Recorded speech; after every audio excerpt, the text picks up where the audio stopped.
Tom Piskel. I'm with the Army, as a contractor with the Army, and we want to welcome you here to Mākua, and I hope you have a safe day. That's our primary interest. Dr. Lucking is the Cultural Resource Manager for Schofield Barracks and the Army here in Hawaii. And we have two archaeologists, and we have an unexploded ordnance expert here with us also today. Ask a couple things.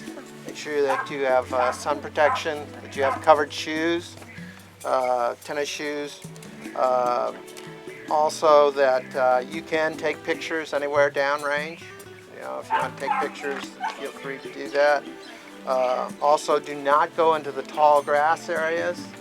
Be very careful where you walk. When I look down, I'm always looking for, there's shrapnel down there, which is very sharp. There can be munitions down there on the ground.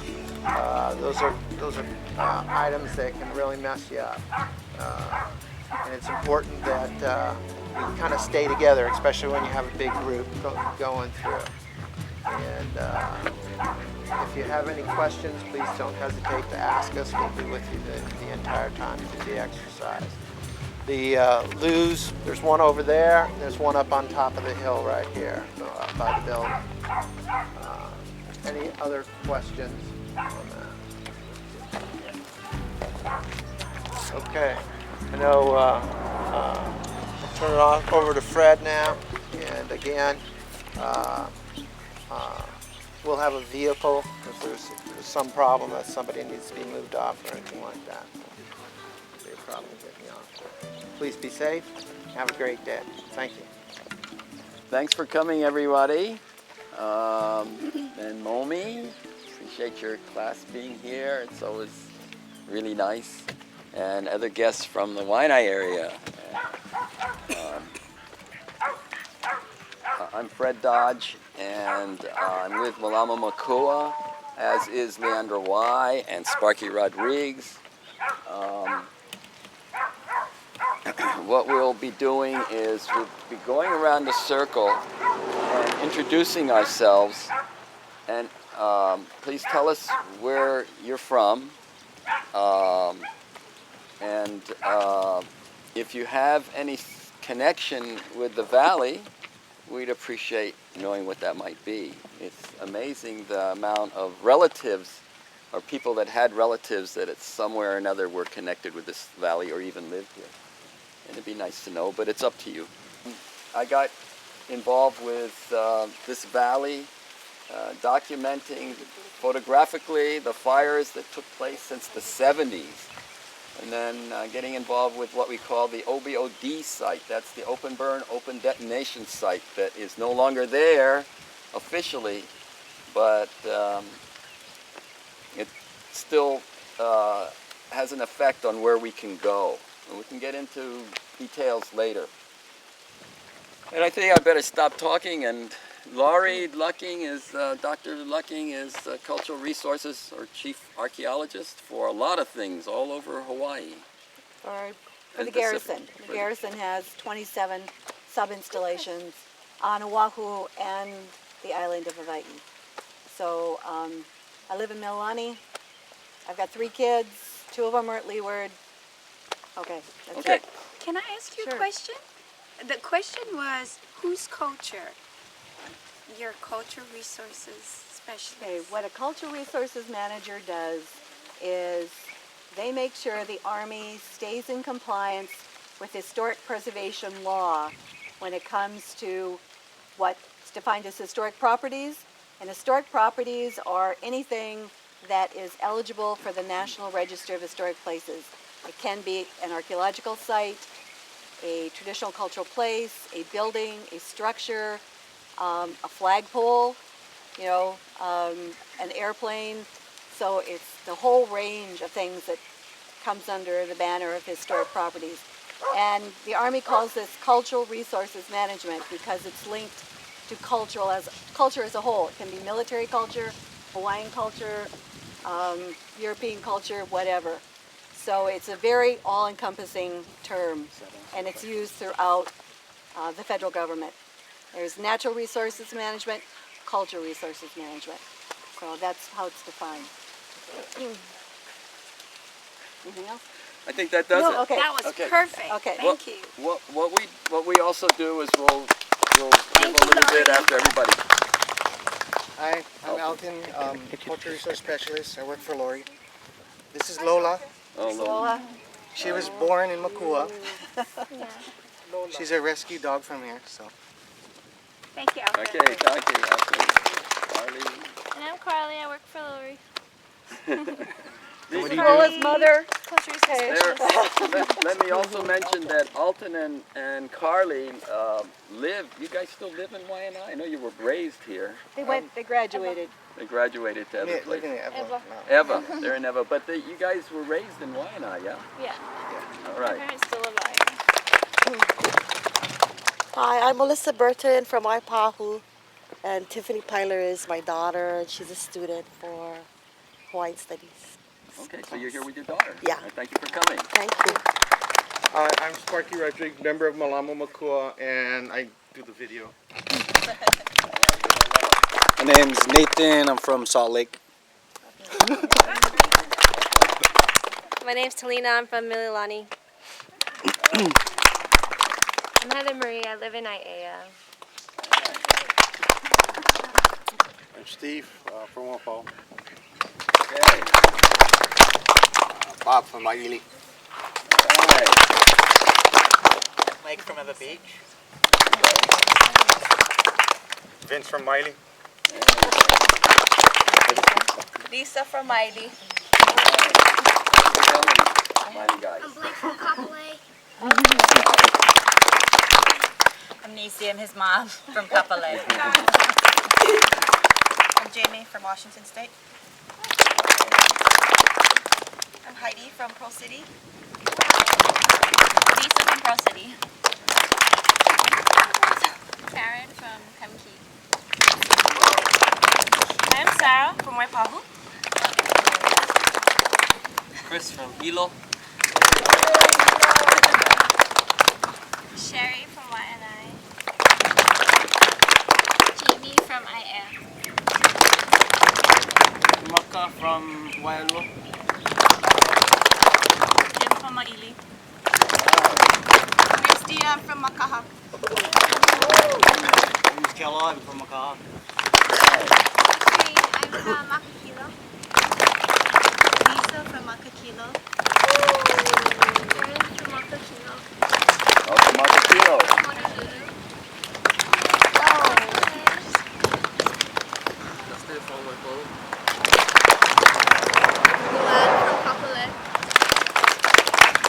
Allison from Pearl City. Serena from Pearl City, and this is Kiana. Welcome. Aloha, Melva from Lualuale. Good to see you guys. Aloha, William Ayla from Lualuale. Aloha, Gilbert from Lualuale. All right. Jake from Honolulu. Sandy from Pearl City. Tiffany from Mililani. Rizal from Makaha. Dave from Waipio. Natalie from Waipio. Ryan from Eva Beach. Brian, I'm Brian's dad, Alex from Eva Beach. Welcome. I'm Amy. I live in Pupuket. I'm Megan. I'm from Kailua. I'm Eagle from Waianae. Kumu from, let's see, Hilo to Waianae. All right. I'm Trisha, and I'm from Waipahu, and I'm a student at Manoa, but I'm also a former student of Professor Kamahele. Kamahele. All right. And you're with Ula, right? Yes, Professor Hasiger. My name is Leandra. I am a local native guide for today. I am just one of many. I want to welcome Momi Kamahele back. She is also our kumu and protocol and cultural traditions within the valley and just within our life. I am a recovering Hawaiian, recovering back to my culture. And this was the place of my birth for that mana'o or experience. I noho in the ahupua'a of Kahana Iki, and Mākua is made up of 3 ahupua'as. So Kahana Iki is the farthest, Mākua is the center, and Ko'iahi, known for her Maili Lauli'i, is that little one off to the side there. The reason I'm involved, or one of the reasons I'm involved, I think one of the biggest is I'm a lineal descendant of the Kupuka'aina of this land, and the place of my spiritual piko is here in Mākua. And so because I'm downwind of everything that happens here, it's my social responsibility and my cultural kuleana to come back and help assist those that are playing around with this land in ways that are not culturally appropriate to me, to help suggest back and for you that are visiting to share with you the way that we walk on this land. And I think to bring it all down to one point, it's about Mālama Aina. How do you protect the Aina and live on the Aina as one?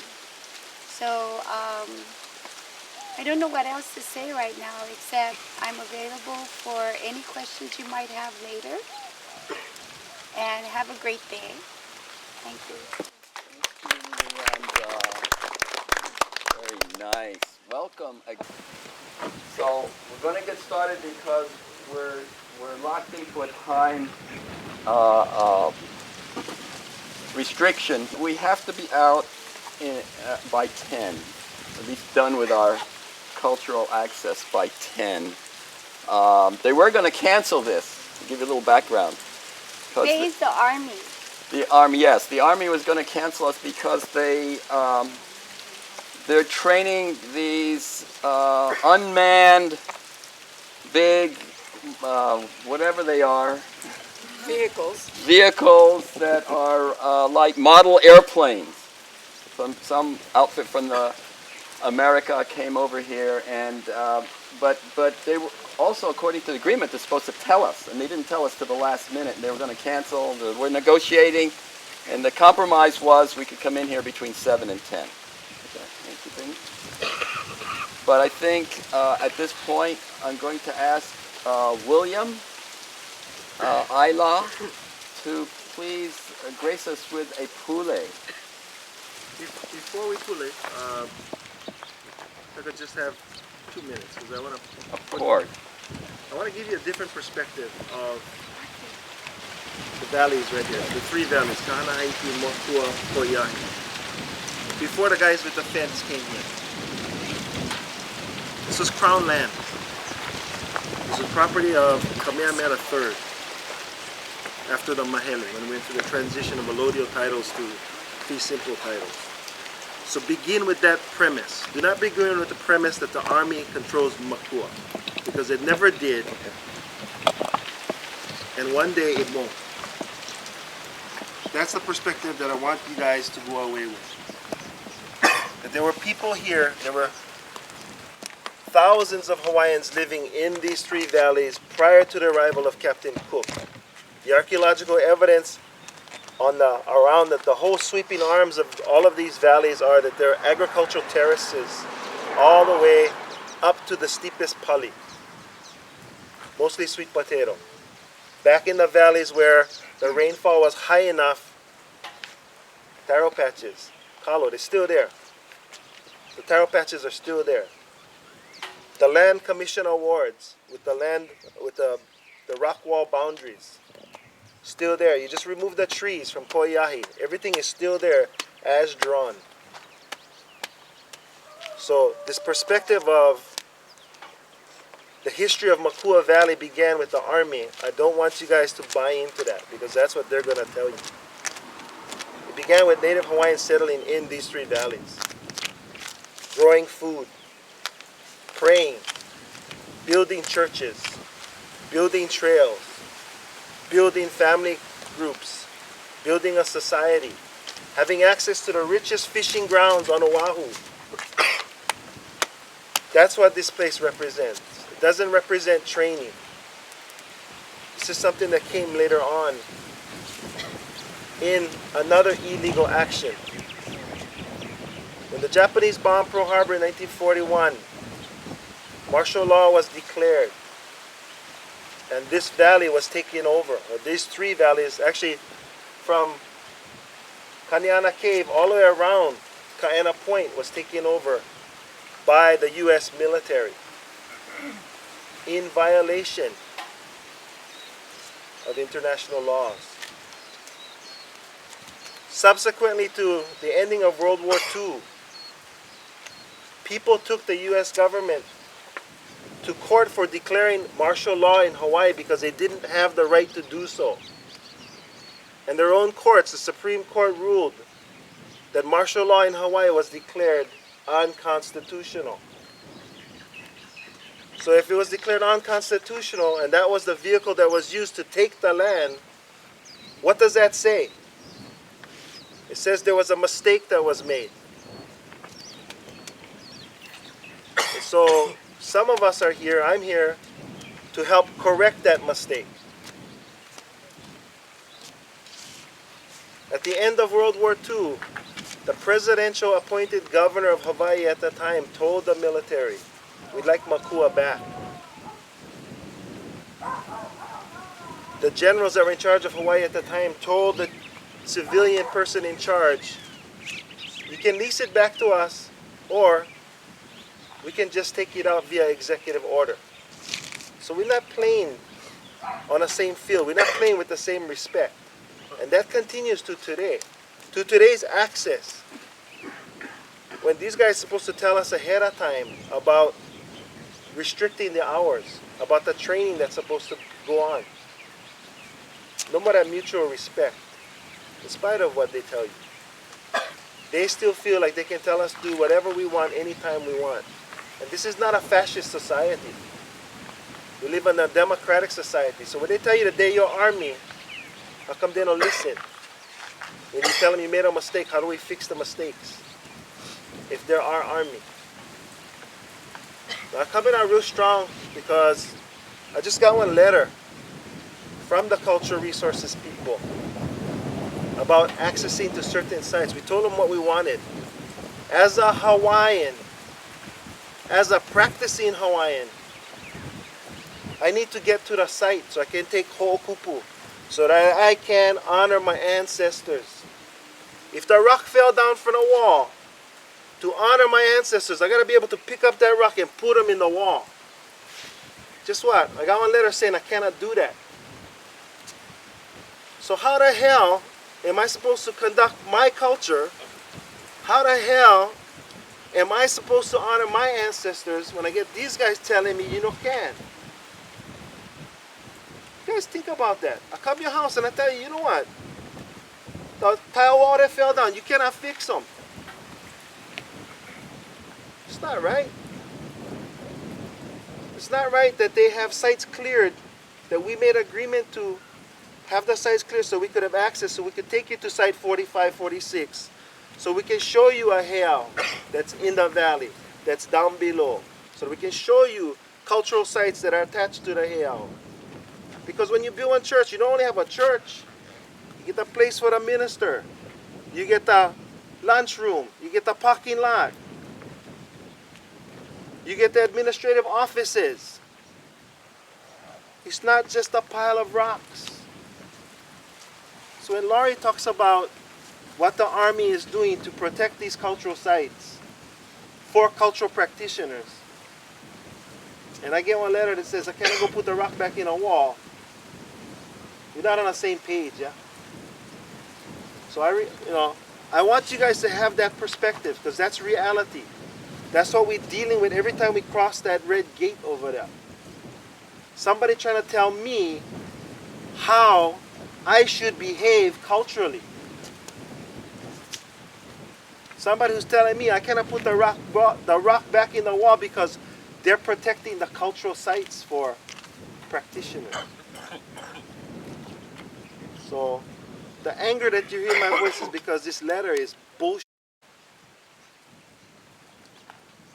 This relationship is bullshit right now at this point. And I'll tell you the reason that they're doing that, because they're afraid. They feel the change is coming. They feel the transition is coming. They are afraid that Mākua is going to come back real soon to the people. And that's why they're throwing up all of this bullshit stuff. In order to be Hawaiian, in order to honor my ancestors, I got to be able to put that rock back up. And so anything short of that is unacceptable. Not disrespectful to them, it's just plain unacceptable. So when you go to the various cultural sites, think about it. As you walk around today, listen to the voices. Look at the mountainsides, look at the shadows. Get signs for everyone to see. Look at the clouds. This place is alive with the spirit, with the uhane. All you gotta do is look, listen, open your na'au, and just listen to the voices on the wind. You're gonna hear them. Because that power is stronger than the guys who's temporary in charge of this area. They never trained for the last 3 years, 2 years, and before that they had only limited training. Because the transition is already occurring. And that's what bugs them. And when they get bugged, that's when they throw up the roadblocks more. So enjoy your guys' access today. Don't take the emotion that you feel from me negatively, because it's positive. When I get that time, I'm going to write a response letter to that Army personnel and go, you show me where in the Historic Preservation Act, where it says I cannot put the rock back in a wall. You show me when in the Archaeological Protection Act, I cannot put the rock back in the wall. You show me, because I ain't taking your word. Your word don't mean nothing. Your word, taking this valley in the first place under unconstitutional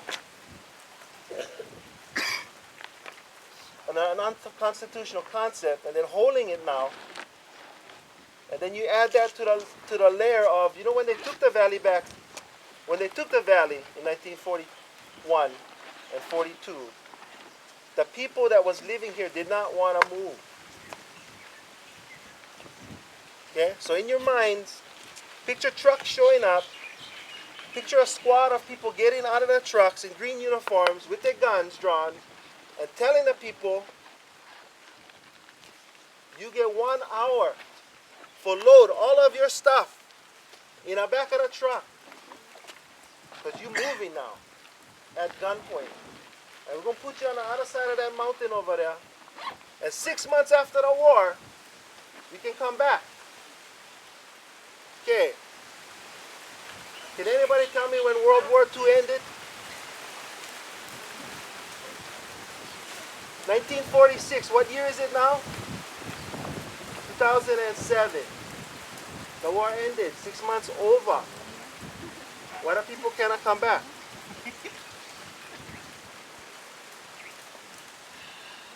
I'll tell you one person who came back. Ivan Naivi. The only way he could come back was he died, and he had to be buried in that graveyard over there. He died waiting to come home to that mango tree right there, because that's where his house was. That's where the well that has the sweetest tasting water in Mākua is. He died waiting for somebody to fulfill their promise to the Hawaiian people that live here. So you think about that every time they tell you how good they are, how much good they're doing, and how they want to come back and bomb and add more pollutants. And then when you walk past Pilila'au, when you go from the well to the spring, you walk past the area where they have designated the Pilila'au, blah, blah, blah. Look how good they take care of that area. You look how good they honor the people that they say we're so proud of. Herbert Kililao gave up his life in Korea, protecting the withdrawal of his unit. They honor him. They named this place after him. They plant a bunch of trees back there. Then they don't water them. Then the fire come and the fire burn them, and then they replant them.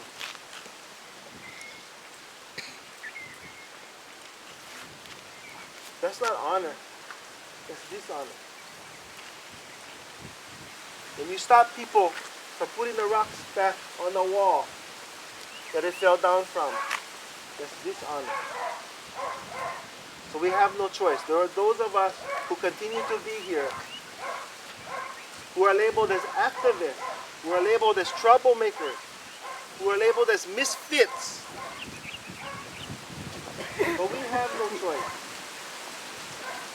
Because our commitment to the Aina, our commitment to our ancestors is much greater than their commitment. Because their commitment is 2 years, and their power is gone. And they don't care if the water is polluted, because they say someplace drinking different water. But our keiki gonna drink the water. Our keiki gonna breathe when you're down at the beach over there and the wind blowing. The chemical constituents of concern. We're gonna breathe that. We're gonna eat the fish that swim offshore over there. So when we ask for them to do the study so that we can make sure we know what we're eating, what we're breathing,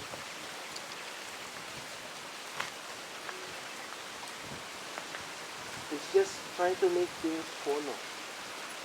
Just trying to make things right. And I think for all of us, if that's what's being an activist, then we're happy to be activists. So if we can all hold hands. Okay, aloha everybody. Listen to the wind. Look at the clouds. Look at the shadows. Listen to the people that are going to talk to you today. Because there are plenty of lessons to learn. Plenty to build upon. Plenty to move forward with. And we ask that you be safe. E nā kupuna o Hawaii nei. Mai ka manawa o a kea ia manawa. Ke kune mako makahiwi o papa. Ua hana ia mako mai a papa mai. A hoi hoi a papa. Na mako e mālama i na iwi i ko mako kupuna. Nana i ko mako kupula. E ho mai ka ike. E ho mai ka no iau. E ho mai ke aloha. E ho mai ka ika. Mama ua noa. For those of you, Mama ua noa was the way that Hawaiian said, one of the ways that Hawaiian said amen before there was amen in Hawaii. So that Mama ua noa was the equivalent of amen. Get used to hearing that, because as more and more Hawaiians speak, as more and more Hawaiians come forward and practice their culture and share their culture, you're going to start to hear that more and more and more. So Mama ua noa. Power, it is free. The prayer is over. Thank you very much for the limited amount of time. I gotta go back to work today, but thank you, William. Hello. Okay, now is where the formal part of our protocol. So Momi, ID. Okay. Protocol. It's a kahea. We call it kahea, and it's about asking. We have a very poetic way. I'm not too sure what he's going to say, but I will be responding. And that's it. So I ask all your electronic devices to be turned off, because this is the moment reserved for us. Okay? Have my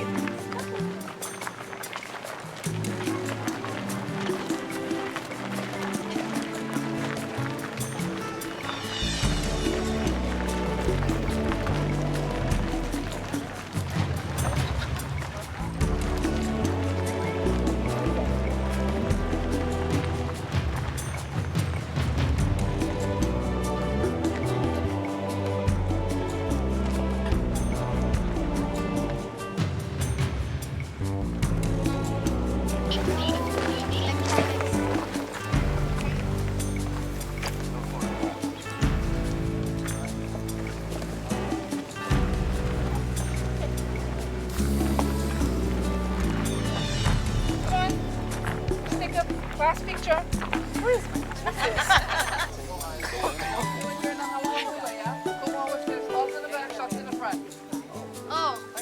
One more. Thanks. Anybody? And if anybody wants me to take a picture, I'll be glad to.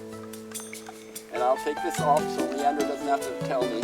Okay. All right. We are the evidence, not the crime. Ready, get set. 1, 2, 3. 1, 2, 3. Here we go. How is real, but it's actually got footage. Crime footage. Do you know what a movie is?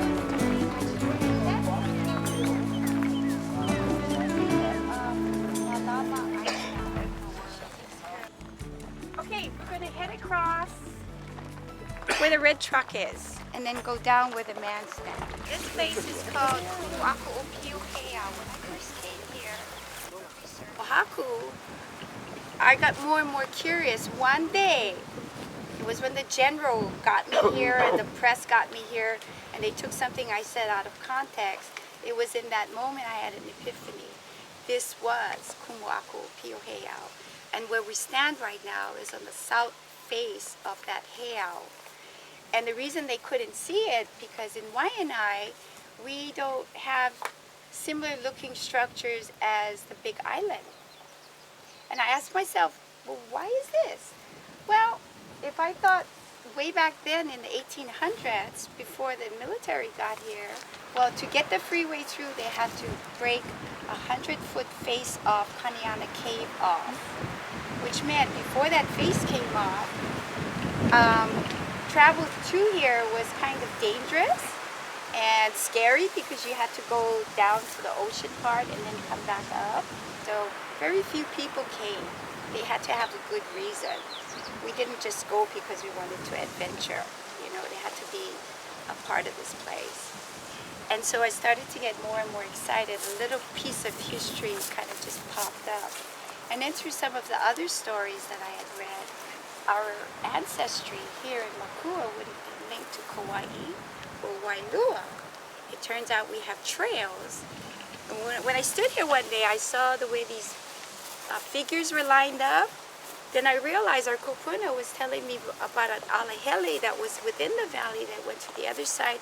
I'm not saying it's what you're going to understand, but it was what I was understanding from compiling all the information that I was reading and hearing about from this valley. So if I could have made a little story out of that, that's what it would sound like. So this area right here, I affectionately call our gathering place. This is where we share our stories and we give to you backstory. So that's how it's been for the past 3 years since we started to come here.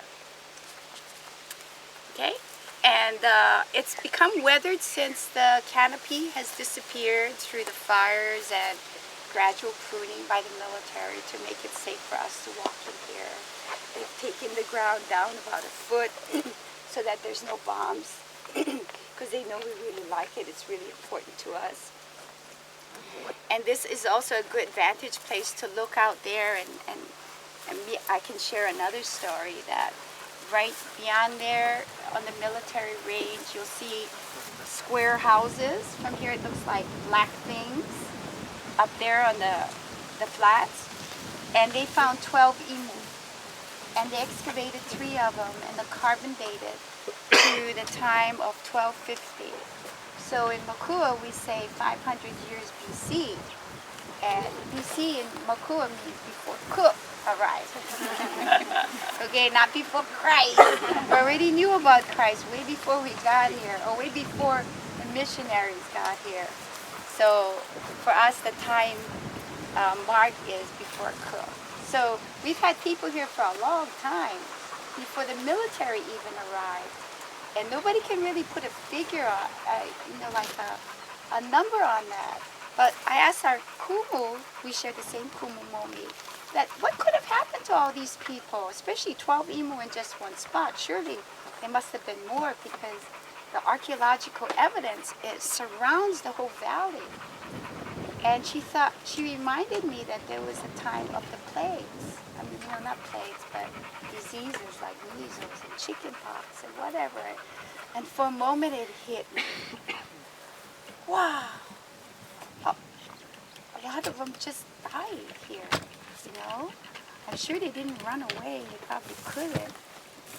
And, I kind of just stayed right there. I realized we have a lot of ancestry here, still within the cracks and crevices of this place, which is why I agreed to practice our protocol and ask to go in, rather than rushing in, kind of pausing and taking a step at a time, because my intention is never to offend in my eagerness to learn.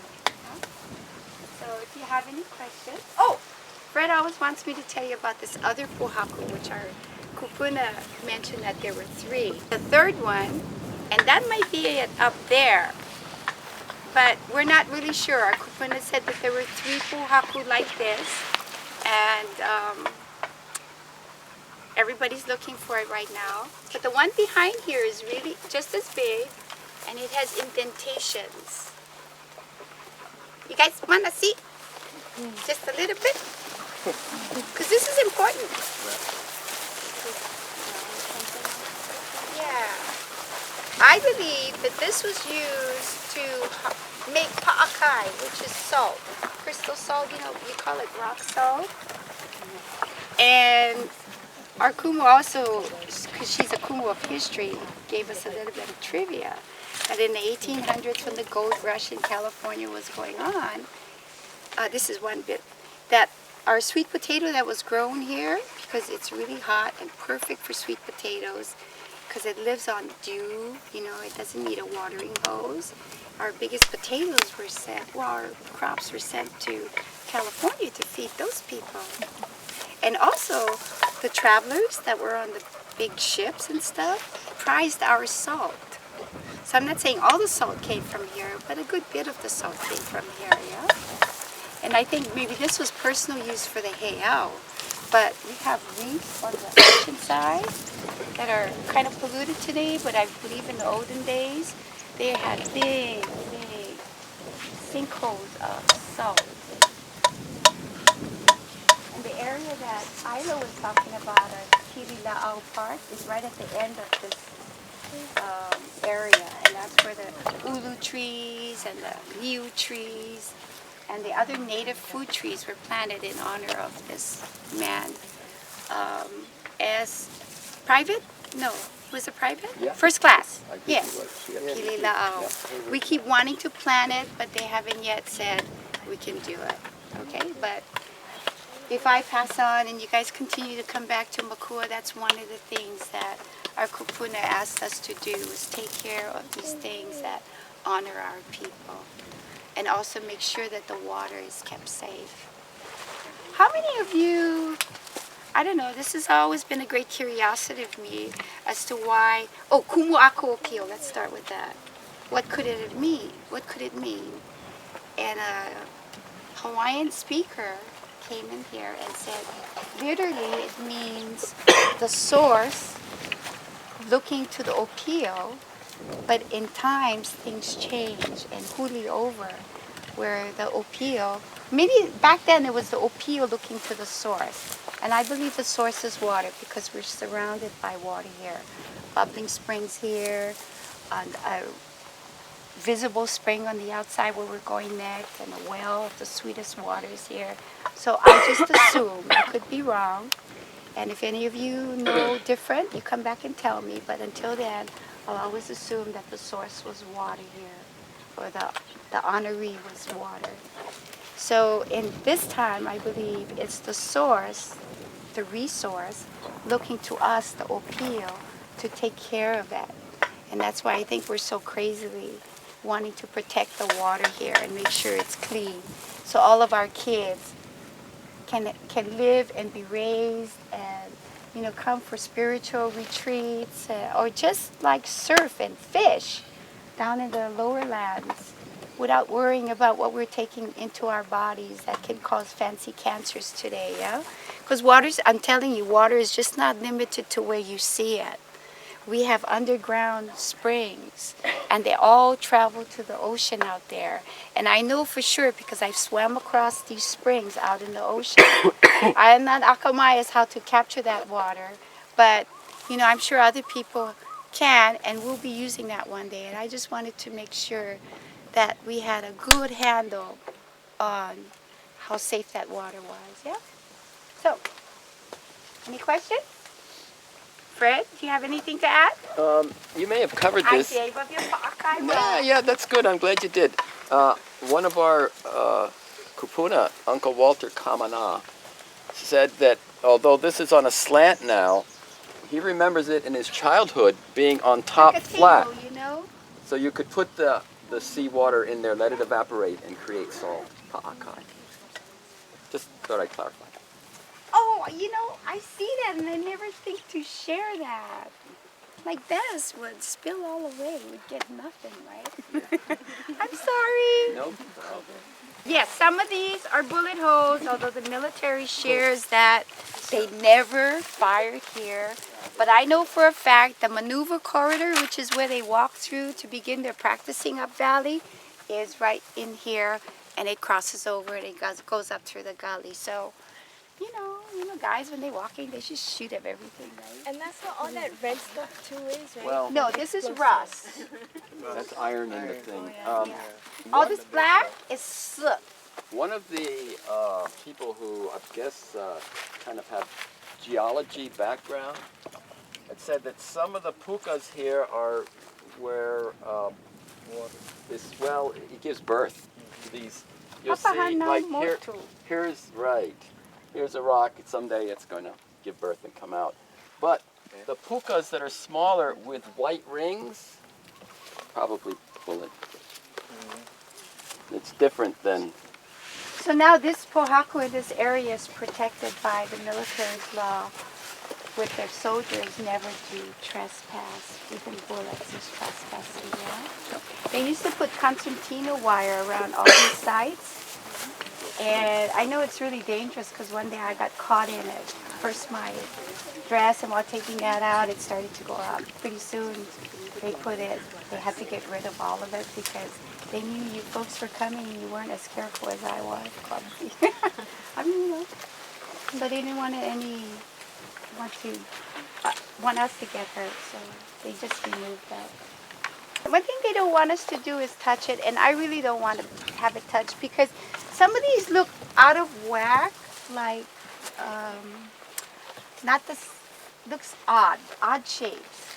And I have familiarity with this kind of rock. It drops off in sheets.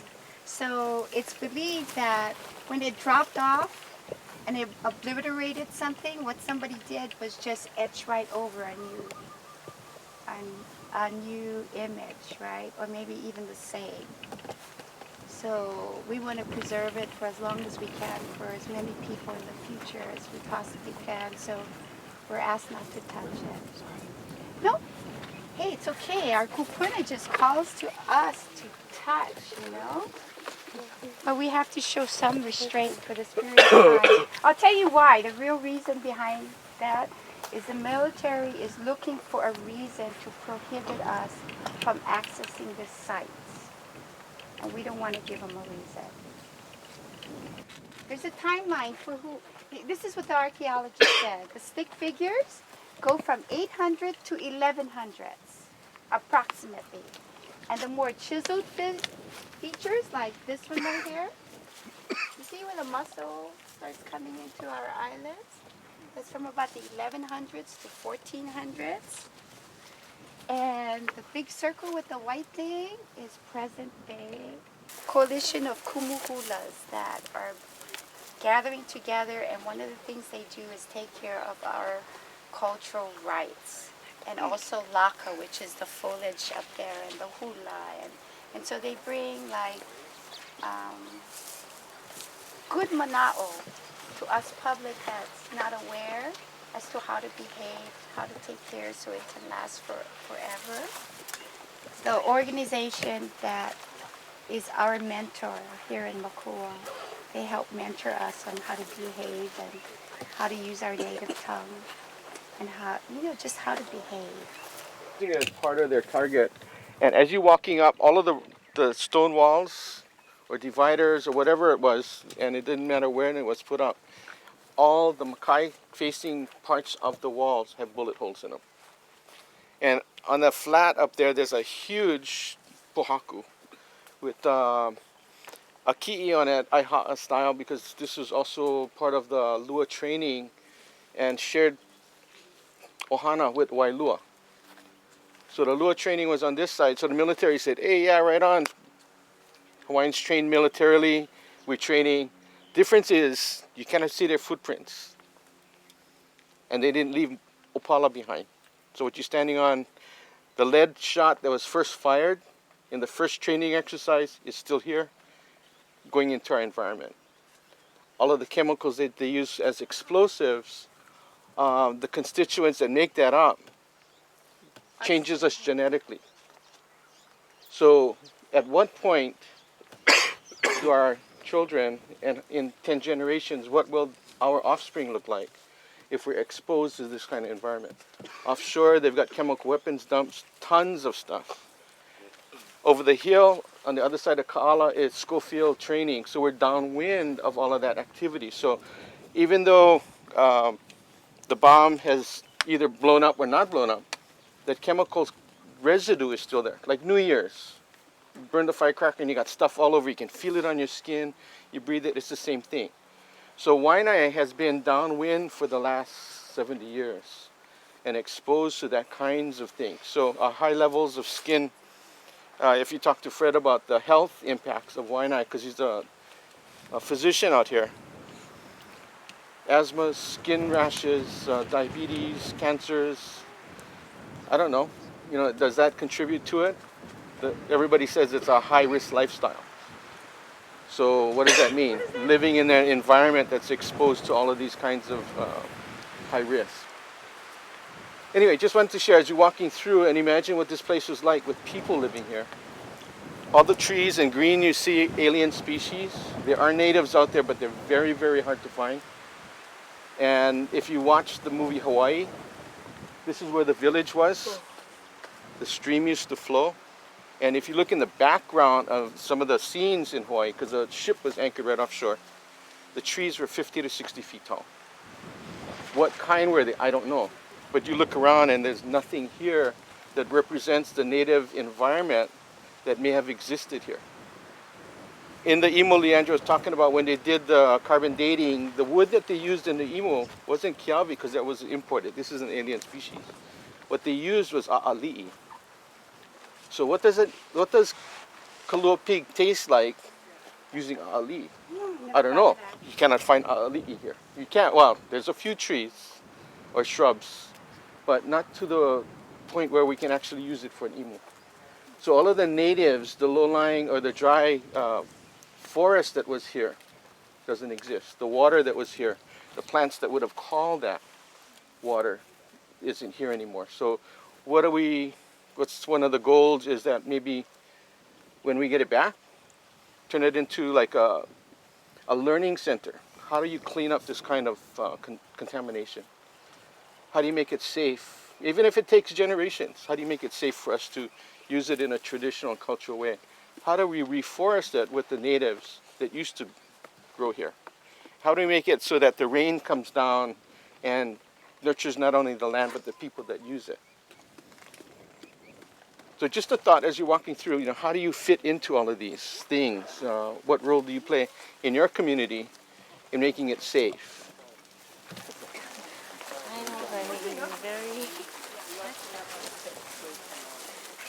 We weren't allowed to walk around until fire came and exposed it, and kupuna came, and we had a group about this size, and we all lined up like ants, like how ants pass it on, and in 6 visits, we were able to clear all the opala out of here, dig it down a little further to we're right at the water table. We believe it was capped by the people that are here now, but we were able to go right down to the cap. So it's now 14 feet deep.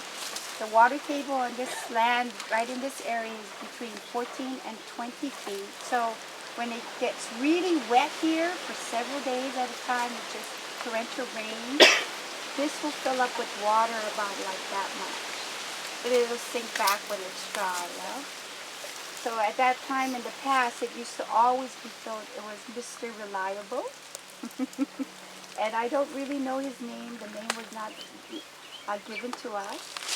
So this side, we're on the north side of Kumuako Okuiao. Remember I told you the south side had springs? The north side has a well. The west side has another well, which is not acknowledged by us today. I mean, the depression is there, but we don't acknowledge it because in the early 1900s, there was a lot of settlements and they turned it into a lure. So it's like, okay, we'll just take the one upstream from it. Okay. We're still waiting on shoring this. Right now, there's a lot of opala, paperwork, pala, in the way that prohibits us from even touching anything. So right now, just having them mark it for no use by their people is good enough for us. At least it's on the map now. You guys all know where it's at. And sometime in the future, or in my near future, we can continue work on it. Here's our... On the top end of the training area, there's about 14 acres that it was used as an OBOD site. Open burn, open detonation. So they take all of their spent oil, fuels, munitions that didn't explode or things that were getting old, put it there, pour diesel fuel on it, burn it, or blow it up. A couple of the things that are there, those bomblets, cluster bomb, and they had looked at destroying several of them, but it blew them outside of the area. So they've also restricted some of the access to a heiau that's up, and not even their people can go on. We've been trying to get an exemption so they can clear it, that we can actually access those sites. But within the OBOD site, of all of the munitions that was destroyed there, those that didn't get destroyed, unexploded, or they were just thrown open and not really exploded, the constituents, the chemicals ended up going down. And in one of our EIS documents, he said, well, there's a clay underlayment of all of Mākua, so it would take thousands of years for it to penetrate and go down into the water table. Problem is, as it hits, it's almost like glass. The water goes down, hits the clay underlayment, and now it's right out into the ocean. And this is where it would pass. So is this water safe to drink? Is any water, groundwater, that we can actually get from here, or even going down into a well system like this or spring, how do we clean up Mākua so that these can eventually be used in a safe way? And even plants, if we were to plant fruit, is this safe to eat? What kind of constituents or chemicals is it picking up that would pass on? And then if you ate it, would it bioaccumulate? And how would it affect your reproductive systems, your immune systems, just your body defenses, and the way that your mind works? Does it affect the nervous system, circulatory? So there's a lot of questions, and I hope maybe one day one of you picks up the baton and starts answering some of those. So as you're looking at this, it's not only a well, but it's also a sign of things that happened before. Because when they built the road, all of the things were pushed into the well. So one of the pictures that we had, Ivanhoe Naivi was actually standing on all of the piling that was on the well, pointing out that this was the well that we needed to go ahead and reclaim.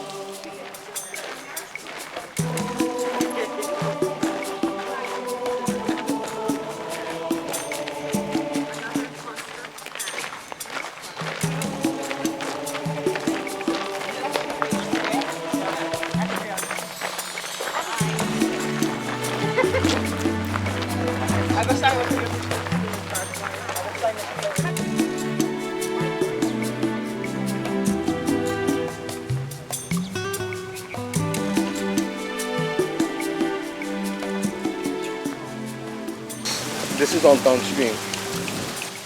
Bombardment, they would have to run out and under the bridge. Across the wooden bridge. If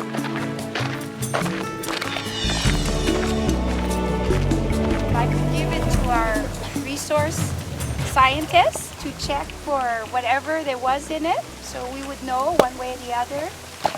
And that's when we were marked.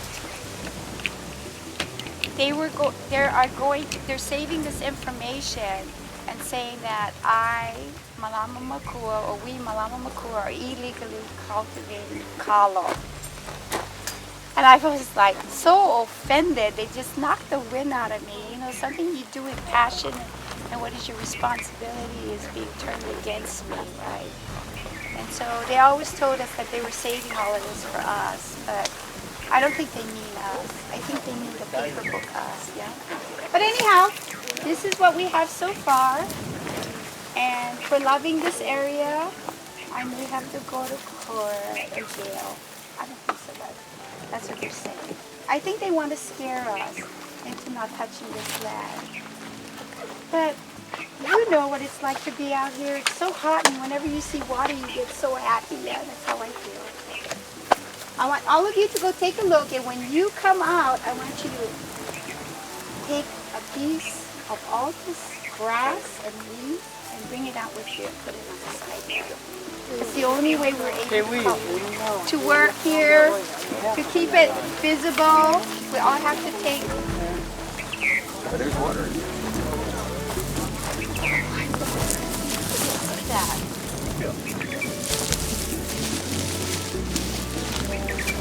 We have a lot of opposition here, but nothing.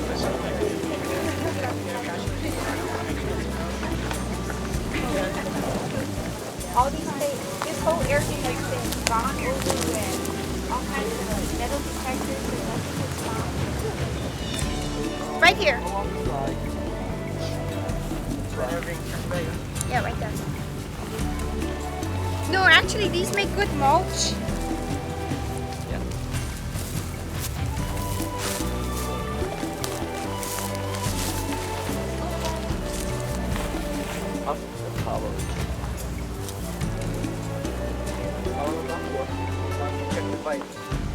Taking the bite would be like out of. No, you can take the bite. You don't get the collar. Yes. Yeah, actually, I've got to get the kalo down to Eric DiCarlo, who is at university, who said he would run heavy metal. Check. Yeah, his is the heavy metal thing, and I'm just been so busy. But He's just going down that way. Kalo for that same purpose, right? It's in my freezer. The problem was I put the huli back. That was the problem. See, the thing is, this is third generation kalo now. So the first generation is like from 1 to 2 stalks, and then this one, the third generation, is up to about 6 huli, that we replanted. And So the problem wasn't taking what happened naturally. The problem was putting back. well, And you and I weren't taught to throw things away. yeah. And an accusation of cultivating kalo, gee, I'd be proud of that.